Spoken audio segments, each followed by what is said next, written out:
माझ्या मुलाला आहे ना पुरणपोळी प्रचंड आवडते आणि त्याला इच्छा झाली की आई डब्याला आज पुरणपोळी दे असं तो सतत म्हणत राहतो. नुकतीच पंचमी झाली आणि जेव्हा पण मी सणाला वगैरे पुरण करते ना, थोडं एक्स्ट्रा करते कारण की त्याला कधी इच्छा होईल सांगता येत नाही. ह्या वेळेसही नुकतीच आता पंचमी झाली तर पंचमीला पुरण केलं होतं आणि एक्स्ट्रा जे पुरण असतं ना त्याचे असे छोटे छोटे गोळे बनवून ठेवायचे. आपण साधारण एका पोळीला किती पुरण घालतो त्याच्या हिशोबाने मी असे छोटे छोटे ह्याचे बॉल्स बनवून ठेवते आणि हे फ्रीज करून ठेवायचे. ह्याला वरती हे पहा, वरती ह्याच्यामध्ये पाणी नाही, आपण पुरणाचं पाणी आणि गुळामध्ये जे पाणी असतो ते शिजवताना पाणी सगळं निघून जातं आणि त्याच्यामुळे ह्याला असं पाणी वगैरे काही सुटत नाही.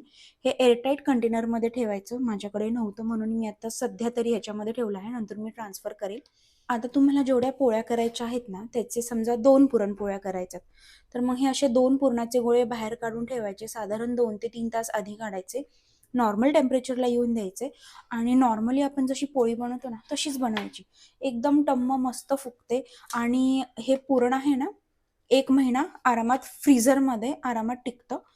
सो या, तुम्हाला जर असं काही करायचं असेल तर तुम्ही नक्की ही ट्रिक किंवा हा पर्याय तुम्ही ट्राय करू शकता.